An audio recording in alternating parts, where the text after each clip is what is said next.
Welcome to Hot, Holy, and Healed, stories of authenticity, sensuality, and spiritual growth. I'm Dorothy Diana, nurse, yogi, sexual educator, and somatic feminine movement guide. In this space, we explore the powerful intersection of sexuality and spirituality through real-life stories and candid discussions with successful, happy people who continue to move into their best lives. Together, we'll uncover how shedding old messages of shame and negativity can unlock personal power, and opening into true unapologetic authenticity creates deeper connections and lasting change. We'll talk about masculine and feminine energy and how aligning with these builds better relationships and chemistry. We'll talk about the reality of dating and developing connection, both physical and spiritual. The conversations we have here are raw, uncensored, and at times explicit. We hold space for honest dialogue about topics like sex, relationships, and healing, subjects that can be deeply personal and, for some, challenging to hear. So pull up a seat, take a deep breath, and join me as we step into this transformational journey. Your next chapter begins here.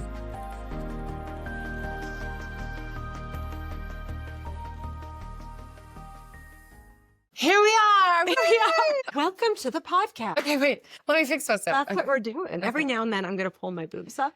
I do like the gold pillow. Okay. It's really pretty. The truth is they're here to hear your expertise. And you got to be seen, girl. Welcome, Liz Burkholder. She has her PhD in mind-body medicine. Oh, I'm so impressed. Yeah. I remember when you went through that doctorate program, you already had a ton of clients. You already had a huge following.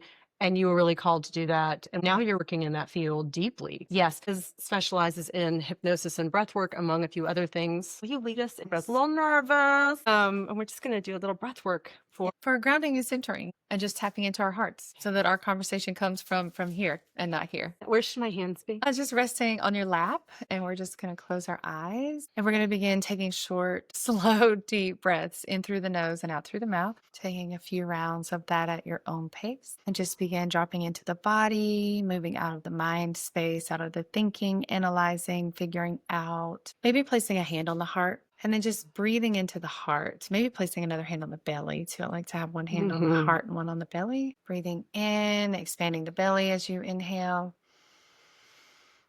Exhale through the mouth, continuing that breath pattern.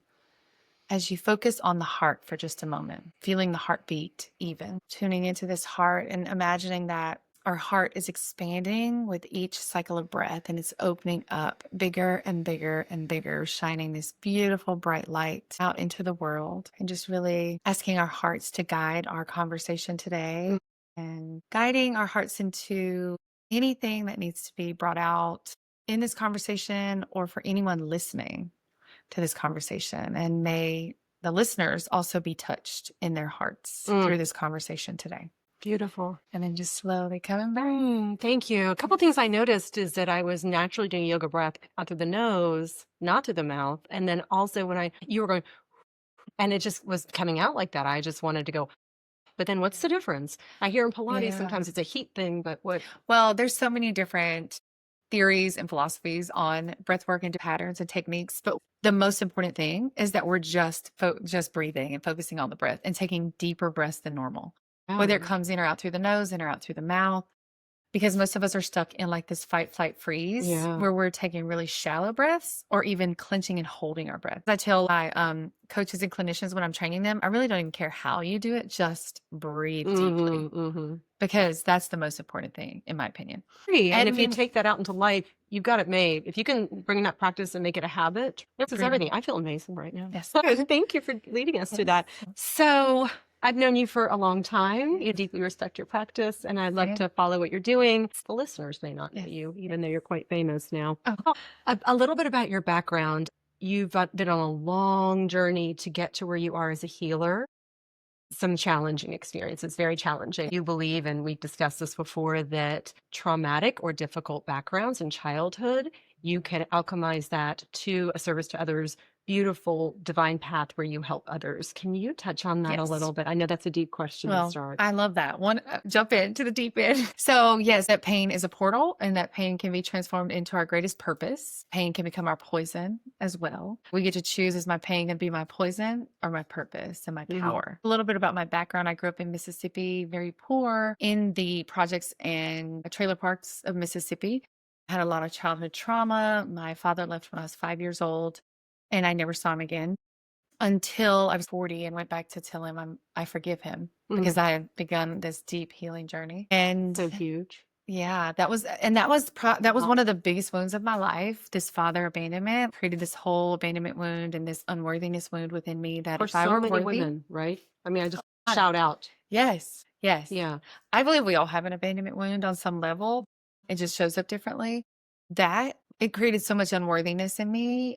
If I were worthy and if I were lovable, he wouldn't have left. And then my stepfather came in a couple of years after that, was an alcoholic, and there was sexual abuse there. So that was another huge wound. Huge wound. Insult to injury. I lost my voice after that. I couldn't speak for years. I was very withdrawn and painfully shy, and I could barely speak. My whole journey of this life too has been like claiming my voice. I got a little crack there. Yes. I'm still on this process of reclaiming my voice bigger and bigger and bigger. My whole purpose and mission in life is to help people heal from these things, from the abandonment wounds, the unworthiness wounds, loss of power, loss of voice, loss of self. My whole journey has been reclaiming self, reclaiming my voice, reclaiming my power and my body and all these parts of me. And that's what I do in life. My mom was very depressed and had a lot of emotional wounds. Sure. She has a lot of unhealed things that she's been through in life and has never really wanted to look at on an emotional level or deal with, or just couldn't. Maybe she was in survival mode. She had lots of kids to take care of and is on her own journey and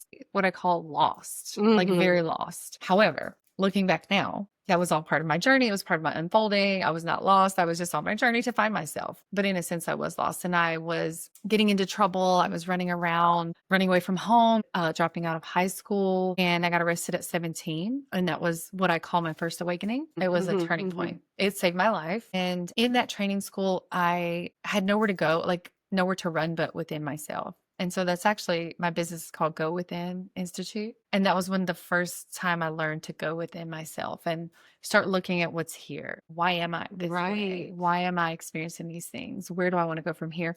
And I found a book there called You Can't Afford the Luxury of a Negative Thought, which cracked me open. I just began having these aha moments, which I now know were like divine intervention, downloads, whatever we want to call them, to help me anchor into myself and my journey. My self-healing journey, which still continues today. It does. Interestingly, I believe that honestly, there's times in your life when you're that lost, when your whole space in your life is an open question. There's nothing solid. There's nothing certain. The divine comes in if you have any opening to it all, and you'll get the clearest messages because you're in a total state of surrender. You haven't structured your life with all this busyness. You're literally on your knees, spiritually on the floor saying, what the fuck? That makes me want to cry just you saying that. Yes. Right. We have very similar stories, interestingly. And the same ages too. I know your whole background. Like When you're telling a story, there's some differences, but very similar. Abandonment wounds from my father, mother emotionally disconnected, stepfather coming in abusive, running away, leaving homeless at 17, and getting some divine clarity from being completely lost and homeless. This makes me want to cry. Isn't that interesting? But I didn't know. I think that's amazing and beautiful that you alchemized. A lot of my wounding was body related, which is I think why I chose this. I'm just like, wow, listen to this. No, I want to hear you. But I think women always want to be like, I relate. So your teen years, this sort of a jail or institute that you had to go to, and you got divine messages. And then take me to your career now. You were a nurse practitioner, so you did go into medical health care. I actually started in computer programming. When I got out of training school, I started reading all these self-help books because that was my opening. That's all I had available. I didn't have a guidance. I didn't have therapy. I didn't have parents or parental figures or people to help me. My mom was doing the best she could. All I had was these self-help books. This is like, it was so helpful for me. And it was, I also know now that like there's transmissions that come through from the authors and people who write those. I do believe that we receive transmissions through even books and music. Wayne Dyer was one. I call him my first spiritual teacher. He's like a fatherly figure. My first, one of my first spiritual teachers. And actually I connect to him in meditations even sometimes now. He's passed now. Yeah. So his books also like were super helpful for me. And I would listen to his cassette tapes. That's how long ago that was. I was 19 reading these Wayne Dyer books and Dr. John Bradshaw. There was books called Creating Love and Reclaiming and Rechampioning Your Inner Child. So this was preparing me for literally the work that I'm doing in the world. Some inner child work, not a whole lot at that point, but a lot of the mental and cognitive shifting and the mindset work, emotional work. I ordered workbooks and would like all my thoughts and beliefs. And I remember ordering this book called this program by Lucinda Bassett at the Midwest Center for Anxiety and Depression called Attacking Anxiety. When I was 17, I remember seeing an infomercial with my mom on TV. And I was like, Mom, I need that book. And it was like $300 for this set. And that was a lot for us back then. And I was like, can we please order this? I need this. And there was something, I was like, that's what this is. This is anxiety. I didn't even know, like, I thought something's terribly wrong with me. I didn't understand I would have panic attacks and I had depression and severe social anxiety, all these things. And I ordered this and I would do her cassettes and the workbook. And it was a lifesaver for me. It opened up this whole new avenue. And I went back to school for computer programming at the time. Because back then I don't want to work with people. I want to work with computers because I was very shy and withdrawn. Couldn't speak. That was a whole journey. And I did the computer programming and associate's degree in that. And then I went on to work in retail sales, which further helped bring me out of my shell. And I actually fell in love with it and realized, oh, I really do like working with people. And I decided I want to go to nursing school. And I did a 2-year program for an associate's degree. This is what I want to do. This is what I want to do. You got the taste for really healing and helping. I knew too, I wanted to be a nurse practitioner. I just knew that's my journey. And so I did the associate's degree, and then I did the bachelor's degree, and then master's. And then I did the master's as a family nurse practitioner. I eventually went and got double board certified as a psychiatric mental health nurse practitioner because I realized mental and emotional health is actually my truest passion. And then it was in 2016, I had what I call my second awakening. I was working with patients, mental health patients, and realized that I was prescribing meds, right, for anxiety and depression, because that's what I was trained to do. And actually, medication had helped me tremendously back when I was 19. It's like crutches. But it's like substitute for the exercises. I recently broke my leg. Right, it's temporary until we get strong within. You can't be on crutches forever. Right. Get off those crutches. I love it. I love this analogy. The first line therapy, when honestly it should be last line therapy. Last line therapy for absolute urgent, near death. Yeah. And so for me, it helped when I was 19 and I was having severe panic attacks and I couldn't go to school. And so like medication, SRIs helped me to at least be able to go to school without that panic.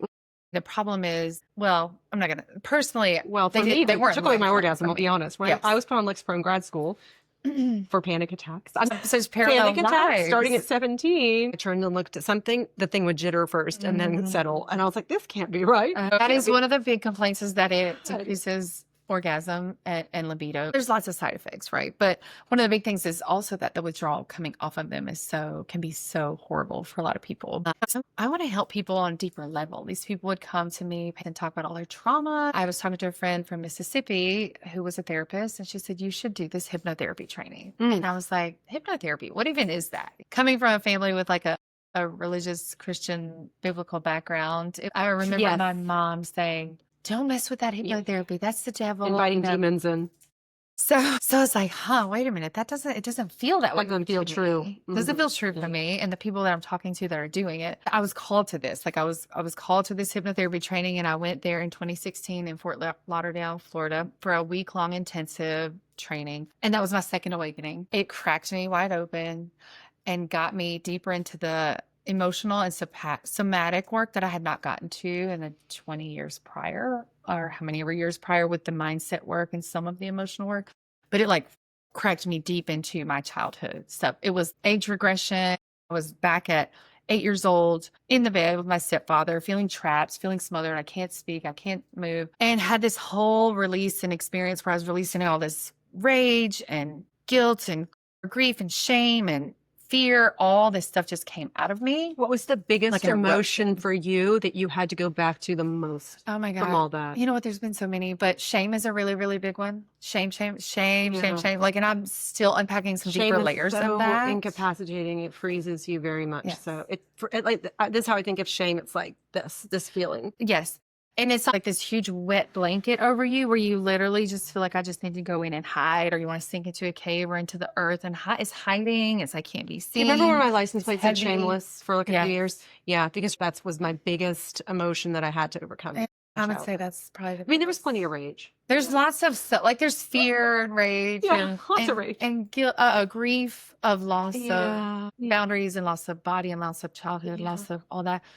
But with shame, what I'm learning though is that it blocks you from even feeling all the other emotions. So you're turned off because something's wrong with me.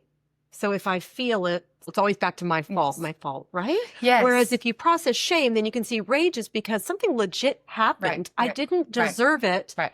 And now, Yes. yeah, okay. Because shame says I'm bad, I'm wrong. Yeah. Something's wrong with me. It's Like, a I can't feel anything. defectiveness wound, right? Like Yes. there's something defective about me. I'm bad, I'm wrong. So if there's It's something wrong so with me, pervasive. a lot of times we learn too that it's not even okay or safe to feel emotions, because if I feel emotions, then there's something wrong with me too, right? I'm too sensitive, I'm weak, Because whatever. my parent, when I felt it, they had shame. Yes, They couldn't hear it because then it means something's wrong with my parenting. And I'll tell you, I struggled Yes. with that in my Oh, parenting. yes. I had to really confront that in my personal parenting. That when I would get triggered Yes. by their sadness or their anger, yes. feeling like, oh my gosh, if I was a good mother, And it's my fault. if I was a good mother, they would be happy. Yes. Oh, I'm still working through Oh! layers of this right now with parenting. Oh, that's a whole nother That is a podcast. whole nother thing. But I found With the myself parenting. saying it out loud for me was really helpful to be like, okay, I'm feeling really like upset right now because I feel like everything's my fault. I'm not getting a lot of appreciation. I'm trying really hard, but nobody seems happy. And they're like, Mom, are you talking to us? I'm All the time, my kids too. Mama, who are you talking to? What are you? I'm like, I'm talking to me. I'm talking to myself right now. They're like, well, I think I'm supposed to answer. So can you go another way? Oh, that's a daughter. Because a son Yeah, my ain't gonna daughter. answer you at My all. daughter. So- She's something else. That's a whole other thing. But both my kids, speaking of that and emotions and even my own emotions, I'll say something like, oh, I need to go outside and just lay in the sun and grieve and cry and process my grief. And they're like, okay, can you close the door, Mama, so we won't hear you? They're learning. so lucky they're raised with a Oh. woman who feels it all and expresses it. I mean, without being damaging or projecting it on, because Although some of that these unconsciously women are does happen shut sometimes down. too. And I'm Well, working through yeah, that too. of course it does. And we're never going to be perfect. You know, I love to say this, like a healing journey, like I'm just reaching one hand down. Yeah. Like I'm literally Yeah. one rung Oh, above yeah. you on the Yeah. ladder. Yeah. But they hear us processing it and they hear us saying things like, Mhm. oh, wow, I feel really angry right now and I'm feeling, you know, whatever we're feeling. And it becomes the language in their head where they're like, Yes. oh, it's not my fault. My mom's just got all these Right. emotions. And Right. they've heard about my childhood. They've heard about your Yes. childhood. They don't tell them every detail Right. when Right. it's appropriate. Well, sometimes you'll see this in me because Yes. this happened. I'm still working on it. I think It's that's not your really fault. good that you're open and communicative with your children. I think we should be. I think that's part of the problem from the past and maybe our generations, our parents' generations, is that they weren't open and communicative and talking about things. And that's a whole nother They thing had to too. be perfect. And Women they had to repress be everything perfect. too. Like they were worried that they wouldn't get married if they weren't perfect. Like Right. it goes way back. Oh yeah. Oh, The there's so perfect much woman. that goes way. We unperfect up in here. Come on now. We unperfect and imperfect and all the things. Yes, up in here. Yes. I love it. That's good. So shame is a really, really big one that I've had to really break down and break down and break down layer by layer by layer. And also tons of rage in there from just being abandoned, from being abused, from being unseen, unheard, right? And there's been a lot of that. And Does it go like this in your life? You start to heal it, then it comes back Oh. again. And then this one pops up. And then it's when you're out in the world being vulnerable, teaching in an Right. intimate relationship, you get Yeah. triggered all the time. Right? yes. Oh, yes. Oh, yes. I'm working through some really deeper layers of triggers right now and within relationship and also things that I'm moving through in my life. I call my third awakening, which I'm not public with that just yet. But what I'm learning Journey. is it's all a journey. And it's all, you know what the And it journey becomes is? a beautiful journey, doesn't It's it? beautiful. Once you can Beautiful. tap in, I had this conversation yesterday. She's in a dark place. And one thing she was saying is that when a woman shows up positive and lighthearted, there's a belief here that it's fake. That it's always performative. And the truth is, when you do the healing work, you are happy most of the time. Yes. Lots Yes. of triggers if you're living wide open. Yes. Pretty happy. Yes. Do get to that place Yes. where life is beautiful. It's a miracle. I've seen you cry so many times. You'll laugh at the drop of a hat. You'll cry because you're wide open. It's a beautiful thing. There's a joy. Yeah. That's little girl openness. That's little girl vulnerability. And that's Yes. what we're trying to reclaim. Yes. That little girl Yes. that was shamed and shut down and Yes. quieted. Yes. And I can't express myself and I can't be me and it's not okay to be me and who I am is not enough. There's no Right. joy there. Because now you're Right. But when you open up and Yes. start doing all the healing work, yes, it's scary. Yes, you cry a lot, and you now can access joy. Oh God, yes. Huge amounts Oh, of God. joy. Oh God. Yes. Right? I think if anybody needs to hear, this is one of the most important points, that the deeper we can feel the pain and actually feel our grief and whatever's there, the deeper we can feel joy and pleasure and ecstasy and gratitude and actually find pleasure in the difficult situations even. Yes. Right? I mean, it's like joy and beauty, and the word that comes to me too is aliveness, like being alive. Way turned up. Alive, even to the point now where if I'm in the floor, I'm a deep feeler. I cry on the floor, on my knees, rolling around. If I'm on the floor and I'm wailing and crying and moving into something and deep through something. Also, how can I even feel that there's some aliveness in here? I'm a human. I'm experiencing this human self, this human experience to the fullest. And I'm not shutting it down and shutting it out and numbing myself out and disconnecting and dissociating. Grace comes down when you're in that moment, and you'll get miracles, signs, you'll get a loving peace once you process it all. I'm going to add to that, sexually, can we say it? A woman who is deeply in touch with her emotions, has accessed feminine joy, has accessed that side that comes after healing. The bedroom becomes a whole other situation. Yes. He has never met a woman like that because so few women have actually done that work. Men need to penetrate you emotionally and spiritually. So you become that woman that's penetrable in so many ways. It turns up the sex life like nobody's business. Also speaking about that, because so many of us, women actually and men, have experienced sexual trauma on some level to some degree. There's a lot of in sexuality and in the sacral chakra, and it's either super repressed, like numbed out, disconnected, or it's performative, right? What does this look like from the outside? Well, that's what our is he culture feeling or thinking from the tells outside, us that's the value. or people thinking from the outside, right? Yes. So there's the opposite extreme, right? Of that of hypersexuality, where we're using sex as a way to fill ourselves or fill a void or trying to get external validation through sex, through manipulation. If I'm sexy enough, I'll be saved. Give that part of myself. Someone will love me, like me, accept me, right? There's another way that comes from internal and loving myself and accepting myself and feeling myself first. Falling in love with myself. Yes. And not just here, but the part that was cut off and shamed since childhood, which is here Yes. for women hugely in so many subtle and overt ways. This has to be reclaimed. Oh, yes. I don't care how you do it. There's a million ways. I love Tantra, but you got to reclaim your sexuality for yourself without partnership completely. And then once he comes in, it's going to blow his mind. Yes. We've had some good conversations about that. Yes, we have. And the other part too is the heart. Heart gets so blocked. Like the heart gets blocked and shut down to love and intimacy, right? And nurturing. So when we have these traumatic experiences, we learn to close off our heart, and it gets really walled off, and we get defensive, and we have all these defense mechanisms to protect this part of ourselves. So we don't know how to be vulnerable. We don't know how to truly express ourselves. We don't know how to receive love and receive nurturing and receive compassion from people, and we become overgivers. Yeah, it's walled off because it hurt, and we didn't know how to deal with the hurt as a child. Grown woman, we've learned to keep those walls up because the heart is so afraid. Once we start listening to her, there's a lot of tears with that. She goes, I can feel this. It's okay to feel this. It's safe. Yeah. Right? Yes. Which this also takes us into the inner child healing. Ooh. One of the most important things that causes the biggest shifts or creates the biggest shifts. Yes, that's good. When someone comes to you struggling with disconnected or trauma, what's the first step that sparks real change? And to me, well, there's actually two and they're intertwined. It's the emotional, feeling the emotions, learning to feel and express those repressed emotions. And I don't care what anybody says, we all have them because our society has taught us that it's not okay to feel them. We have to repress them down, and it's not okay to feel them. It's not okay to cry. We're too sensitive to whatever. For sure. So feeling those repressed emotions and connecting with the inner child self who carries all the pain and who holds all those beliefs that I'm not enough, I'm too much, I'm not good enough, I'm not safe, I'm unworthy, I'm not lovable. And we have to start like working with those parts of ourselves who are still stuck playing out that same story in our lives, driving the bus of our lives. Driving the bus, We because don't if you're even know not it. listening, the loudest ones inside, the ones that are most scared or angry, are going to be driving the bus. I call it head of the table. That's why you're doing all that crazy The stuff. 5-year-olds running the shit. Yeah. Angry 15-year-old. My angry 15-year-old too. She's She'd smoke and like wear mine naughty too. things and just look Oh, at people God. like this. Oh my God, that's so Like, funny that yours is a smoker funny? too. My So cute. 15-year-old self has her leg kicked up with these combat boots on, and she's like, "Fuck you, bitch." Fuck you, bitch. And she'll And take fuck the care of us. world. But she is Yes. very protective Yes. of my 9 to 12-year-old. Oh, girl. Do y'all know what we're even talking about? It's okay if you don't. Come see Liz. Or Dorothy, because we both do this type of work in a little bit of a different form. way. But yes, the protectors, the adolescent ones, the teenage ones, the rebels, all those, they're protecting the little vulnerable, scared, sad, shameful parts of ourselves that are hiding, Yeah. that are not safe. How many times do you see women with that whole like, well, he did this and fuck that. And can you believe she did it? Like on social media, I'm like, in our teenager, that angry woman It's who's the persecutor. in her Yeah. teenager. Oh yeah, that's the protector teenage self usually. And also in the work that I do, we get into the victim triangle, which is the victim, persecutor, and the rescuer.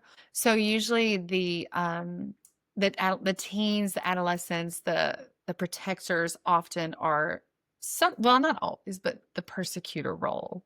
They're like here to say, fuck you, you're not gonna harm me, you're not gonna hurt me. It's everybody else. Like everybody's against me. It's the world against me, and I have to protect myself against the world. But this is why I love Richard Schwartz's work, IFS, Internal Family System. He says that there are no bad parts. Like they're all benevolent. Even though They all serve a purpose. they all serve a purpose. They all think they're helping us. They think they're taking care of us and protecting us.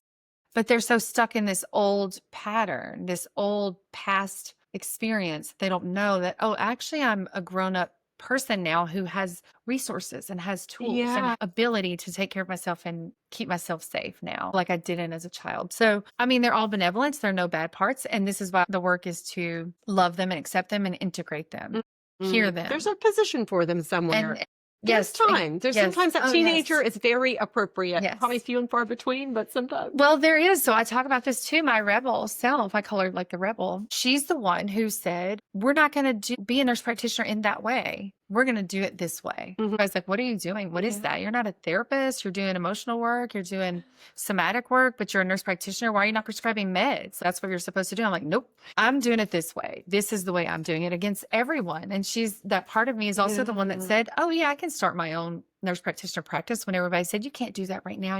You don't have enough experience being a nurse yet or a nurse practitioner yet. And I said, yes, I can. It's funny that our generation tends to question ourselves more. And then you're watching these 20-somethings, these giant courses, and they're taking all these patients. And, right, that but I'm like, go right ahead, because we've cleared the path, actually. Yeah. What happens is the older generations and even the ones before us, they do the work and the inner work and they clear the path for us to come, and it's easier for us. And we're clearing the path and making it easier for the younger ones. So I see them doing that. I'm like, good, you go ahead. Yeah.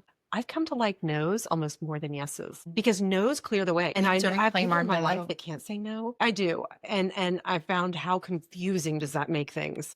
So I'm kind of like loving the no lately. Like, give me more no. Yeah. I'm still leaning into that a lot too, because I didn't learn how to say no. And I'm still like undoing layers of that. I might have told you with my partner. We were in bed together, and I had an idea of something I wanted to try, and I said, "Oh, let's try this." And he sat there for a minute like that, and he goes, "No." And it was something kind of basic. It wasn't. I didn't think it was that far out there, but I actually loved it. It tickled me so much, and it gave me a sense of relief. Like, this is a person who can say no. Yeah. Thank God. Yeah. Right. Because it makes things so much Set a easier. boundary. Yeah, instead of like, oh, okay, maybe. Well, let me, and I never know what that means.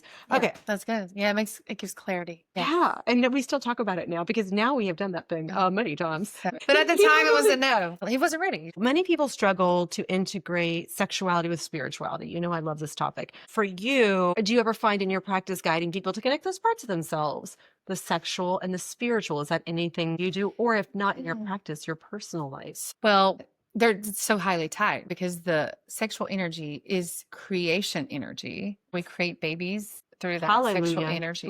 So it's the core creation energy. And creation energy is tied to spirits, because it's all connected. That's been a super deep journey for me too along the years. But when I teach this in my training, I do talk about how they're tied.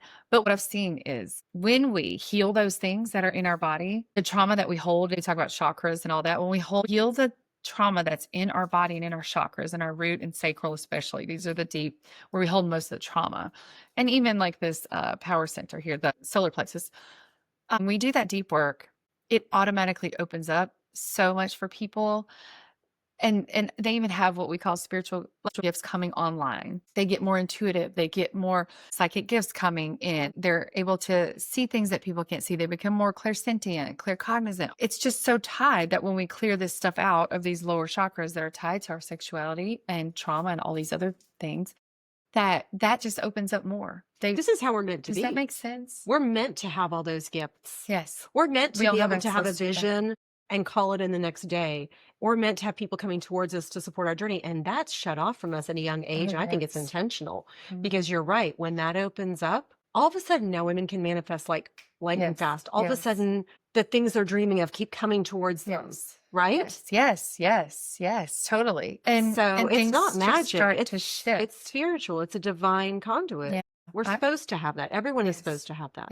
Yes, and we all have access to it. Yes. I think that we're just blocked from so many things because we have all this stuck energy and stuck emotions and stuck trauma that's living in our body and our Yeah. cells. So, Mm-hmm. so it's a process of unlayering all of that and becoming actually who we actually truly are, our authentic Agreed. selves. Yeah. So for you, sexuality and spirituality very Definitely. much entwined, cannot really be removed from each other. And I agree with you completely. And I think it's one of the biggest damaging myths of our culture that we've been given. And it doesn't mean now you've re-embraced your sexuality. You're going to go out and have penetrative sex. Absolutely not. You're actually more discerning. It becomes Yes. very much about self-love. Oh, yeah. And you start listening to her, right? Yes. And she'll Yes. tell you. Yes. Yes. All the things. Yes. No. You're more yes. discerning. You know more about who's a fit and who's not. And you're not so quick to just say, this is for everyone. Like it's divine. It's sacred. That is, to me, I learned through my journey that this part of me is sacred. It's sacred. So And much. people don't get the keys to the palace No, unless even your they're, heart. Even Even our anyway. true deepest emotions, that's sacred too. A lot of women in trauma, tell me if you agree with this, in my experience, are also emotional vomiters a little bit, meaning they're not discerning. Everywhere has to feel all their stuff everywhere they go. Yeah. And they share too much with the wrong people sometimes. It's unsafe. But I feel like when you reclaim that sense it's sacred and you Yeah. fall back in love with yourself, you actually are discerning not Yeah. just here, Right. who you share this Overall. with, but everything. Right? Relationship, work, job, career, everything Yeah. becomes more aligned with the true self, the authentic self is what I call it, because we have so many trauma responses and survival mechanisms built up that becomes our personality. Yeah, that becomes a personality. And it's not even, and that's not even our authentic self. A lot of us are just Right. living as these trauma responses, survival responses Everything. and calling it our personality. And it's actually, maybe it is our personality, but to me, it's more of like trauma responses, and our true self is not. It's hiding. And Right. then once you discover her, oh my gosh, your life will change tremendously. I work with clients and intimacy, things like that. Once you do the work, your relationships start to fall away. Like, Yeah, unfortunately, sometimes it's a marriage Yes, that because happens. you are like up leveling completely. And it reminds me of this thing that what Taylor Swift said recently, Oh, like, what I did your the energy is other so day. precious and valuable. Not everyone gets it. Oh, I did see that. Which I is something beautiful. about everyone doesn't get access to your Everyone doesn't energy. get access. And I think a traumatized woman frequently has leaky energy. Oh, Like she yes. doesn't even know where to put Right. it. Yes. She chooses Yes. poorly. It's everywhere. Yes. And Yes. once you heal, you really do learn to become your own container. Yes. A beautiful container. Yes. So many things you say there that I'm like, oh, we need to talk about that. But one of the things was just going back to the creation energy and manifestation tied to sexuality. And you were saying one of the ways that we can channel that sexual energy is into actual creating things, right?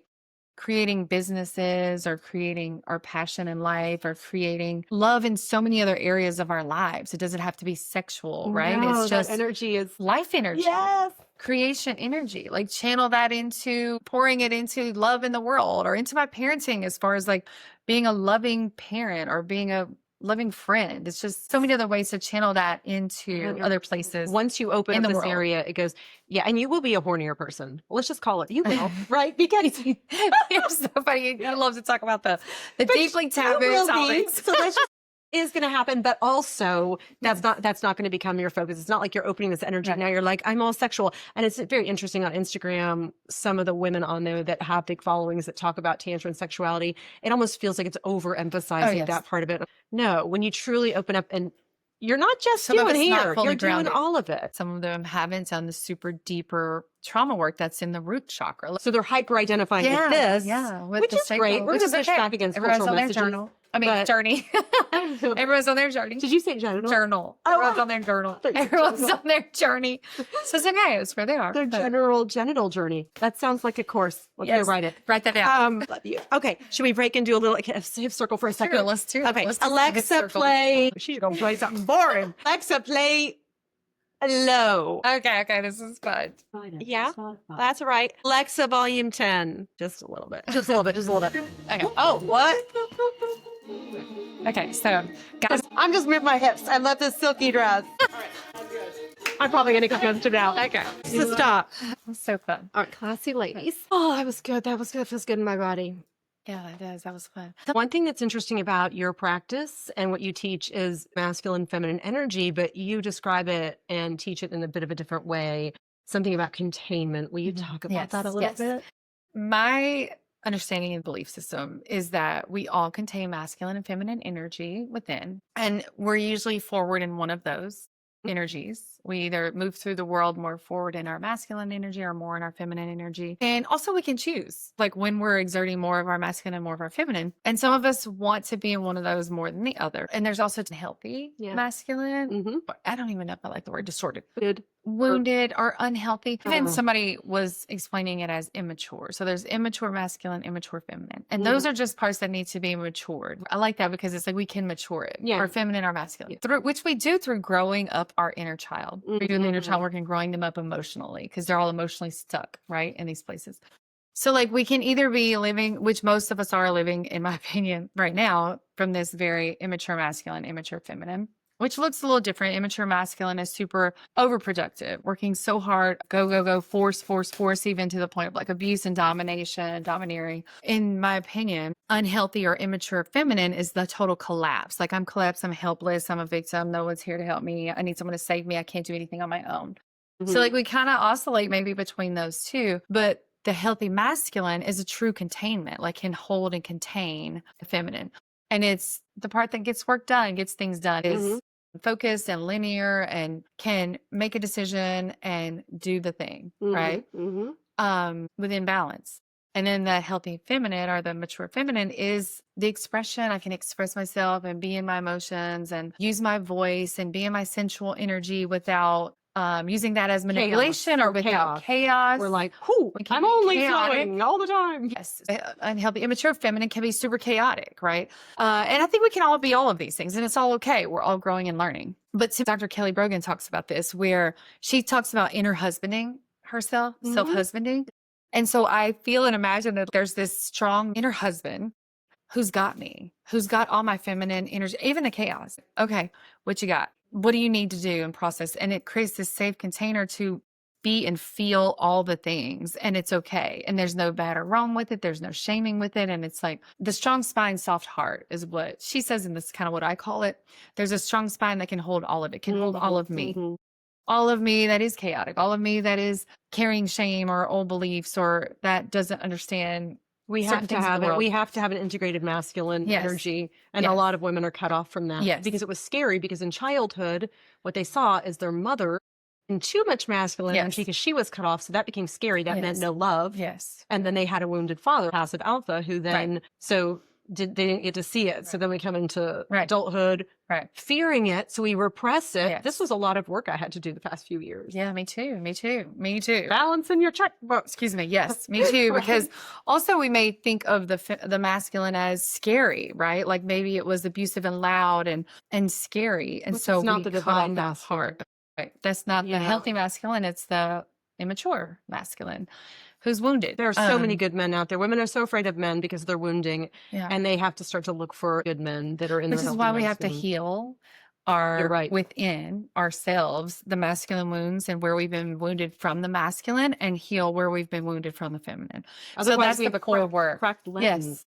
This is the core All work. we see is Where the- have I been hurt or abandoned or cut off from the feminine energy in my life? And where have I been hurt, cut off, abandoned, abused by the masculine feminine in my life? And we've all had all of it. Even if you had perfect parents, I don't care. I mean, I've heard this. I know you have with clients. My childhood was perfect. It was great. There are no complaints. And then you start to dig deeper. Oh, It looked yeah. really good, except. Well, and then there's all these things that come out. It's because they think it's normal. And I just shut it all off and shut it down. So, Because it doesn't matter if everyone thought your family was the bomb diddly and you lived in the big house Right. and they wore the perfect clothes and y'all were really popular. That some of the right. biggest dysfunction and abuse can happen in those families, but it can happen anywhere. That's Like, true, though. This is my last question. I really want to talk about what you have going on right now. I know that you're doing a lot of big work with people. You're training practitioners, you're leading retreats. You have a lot going on. So give me your top 3 or 4 things, how people can find you and get involved in your work. Yeah. Okay. Yeah. So one of the biggest things right now, one of the biggest passions is training clinicians and coaches in this work because there are not enough of them. Although there are more and more coming about. As far as therapists, doctors, and nurses, those are really my core people, the mental health people who are psychiatrists, psychologists, therapists, again, doctors, nurses, nurse practitioners who work in mental health. We've got the mental health piece down. We've done the cognitive work. People have been in therapy for decades, years. They understand analytically. They understand from a cognitive place, usually their issues. So that's a piece of it. Well, now we have to get what Michelle Chalfant calls chin down. We have to get in the body. So there's this whole somatic meaning body. I think a lot of people don't understand what does that mean. Soma is the Greek word for body. So when we talk about somatic, it just means of the body or in the body. We have to get in the body. We have to get chin down. And that includes the emotions, feeling the emotions. So there's not enough therapists and psychiatric nurse practitioners and psychologists who are doing this work. And I am here to train them. I'm here to teach them how to do it because here's what happens. If you are in the mental health field or any kind of coaching or therapy field where you're helping other people, if you're not doing that work, the somatic and inner child work and emotional work, you will be left behind within 5 to 10 years. I would agree with that. Because that's where we're going. Because people see that when they do that work, they have significant shifts. It's lightning quantum fast. leaping.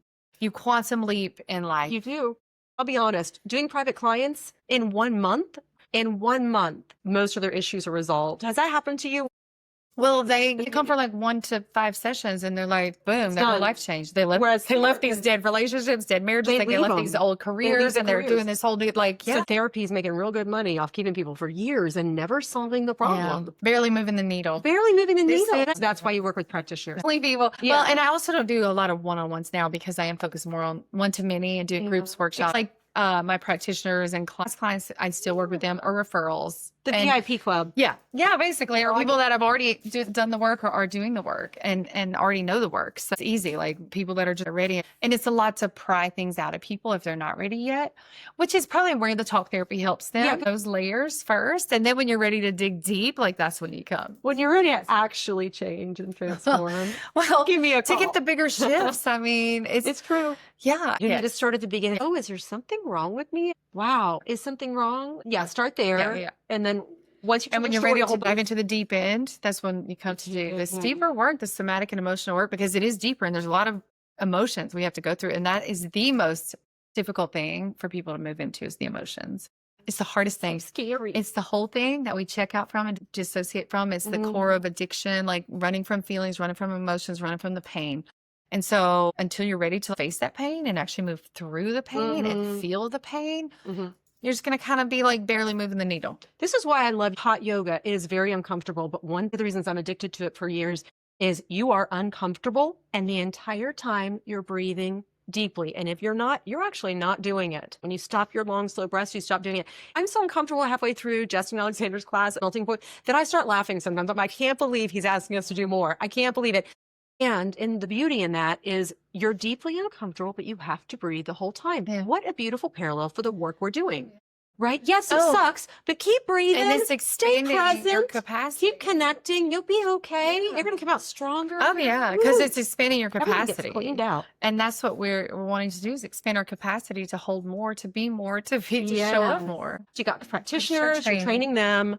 and VIP clients. Also, they don't have to be licensed clinicians. That's why I say clinicians and coaches, because I do have some people that come from the yoga world, from like yoga teachers and Reiki healers and energy healers, sound healers, who also want to learn how to do this work to take their clients deeper. So it's actually open to all coaches and clinicians who feel called to do that. And in that training, they do their own work, their deep work. And this is where this training differs than others, is because you're coming in to do your deep work, because I truly believe until we do that deep work, we can't hold space for other people in that. We're blocked, and they feel it, almost like an energetic feeling of almost shame. You can actually re-trigger people because they're going to sense on some level that what they're saying is unacceptable. Right. You've got to unpeel it all. Yes. And it's fun. It becomes a fun process. Oh, what are we going to find today? The treasure box. There are gifts in those triggers. There are gifts. There are gifts in there. I've had these conversations with you, like this happened, and we just start laughing at the trigger. Like, I was so triggered. Look at me. Look what I done did. Yes. Like the other day, I was in the Publix parking lot, crying in my car, balled up in a fetal position. And I was like, oh, okay, I needed that. I felt so much better after that. Like, no big deal. Like, I had to move through some stuff. That's totally normal Tuesday. It is. And like you said, I can connect to joy and gratitude in the most hard, difficult things and times. Like, right now, I'm going through one of the deepest, craziest, biggest things in my whole life over the last year. And it is insane, like how much joy and gratitude that I'm able to ground into through this thing that would literally knock people off like the rocker. And I've been off of it. Like, I've been knocked off, trust me, but I get right back up. But this is beautiful to know. So for women who struggle so much with being a single mom and having, I had a message this morning come in from someone, and she spiraled down in the text about how difficult her life is and all these million things that are going wrong for her. Doing some of this work would help someone like that, because you have dark days, but you understand that everything is working for your good, and there's a deep cellular faith that comes, which you don't end up spiraling into negativity. Let's see, we hit those places, but we don't stay there. A lot of women, that's their language, is the complaining and the I'm a victim and my life is so hard and this is how I connect with people. Well, you got to shed those people, ladies. You got to, that will drag you down. Yes. Very much. And really, and we just have to do our inner work. I always say, anything that happens in my life, I have to say, what is this reflecting about me? Like, what's in here? Like, what do I need to know about this? Everything. And it's always about us. It's always about me. The world doesn't revolve around us, actually. I am the center of my universe, actually, When you are, other people can trust you when you're really in love with yourself and you trust yourself. Okay, so practitioners retreat. So we have our retreat coming up in 2 weeks. I don't know if you're going to post this in time for that, but our retreat is going to be amazing. I just talked to one of our friends today. She's like, you don't even have to sell me on the work. I already know. We're doing it in Cabo, and it's very luxury, but we're going to go hardcore in our work. Lots of fun, lots of work on sensuality. Fun, laughter, joy, pleasure, but also pain and moving all that heavy stuff out. Shedding it. Yeah. So that's amazing. And then I have this new series coming. It's a virtual series of processing emotional wounds. That's going to be a 6 or 8 week program for people that are just starting. If they're like, how do I get into the emotional work? How do I do grief work? How do I release shame from my body? It's like a beginner series of breaking down emotions and learning to process through and be okay with emotions. Good. Where do they find that? So on gowithininstitute.com. So www.gowithininstitute.com. I'm on Facebook and Instagram as Go Within Institute. Beautiful. I'm so excited. I'm excited for all the things you're doing and shining your light in the world. So as a total goddess, really. I receive that, you too. You have such a bright light. It's palpable when you come in the room. You do too. You work so hard for women, and I always say women, but you're co-ed. Everything you do is men co-ed too. It just happens to be that most of the people that come to me right now are women, but I do work with men. You had a good story about a police officer recently that came to one of your events, and he came very buttoned up. I mean, you can spot it when someone walks in, kind of this emotional closed offness. When you do this work long enough, you can really see their bodies. And by the end of the weekend, even you said he was like a child, which is what we're looking for, right? In the work, the playful, the child to actually come out. That exuberance, that positivity, that freedom. The openness, the joy, the freedom to just be and express in a relaxed body. But also from a masculine energy. Like he was in his masculine, but it was just this free, open energy where before it was very closed off. And I do believe that first responders have a lot of trauma. Maybe I'll make a course directly for them at some point. Yeah. Since you have a medical background. Did you say we? I said you, but since you heard we, obviously. Yes, you have a medical background also. So that's a good idea. Yeah, I would love to do that. Yeah. Okay, well, we're going to say goodbye. Thank you. Thanks for tuning in. Happy healing. That is awesome. Get her done. Thank you. Thank you for having me. Thank you. You're amazing. So good. We did it. We hope you enjoyed today's episode. You can find me, follow me, and message me, Dorothy Diana, on Facebook or Instagram. Be sure to check out private and group somatic sensual feminine movement classes for healing or coaching opportunities over at radiantfemininelife.com. And don't forget to grab my books available on Amazon, 14 Days to Magnetic Feminine Radiance and Unleash Your Radiance, Top 3 Myths About Feminine Energy for Women Over 40. I would love to hear from you. Stay radiant and keep embracing your authentic self.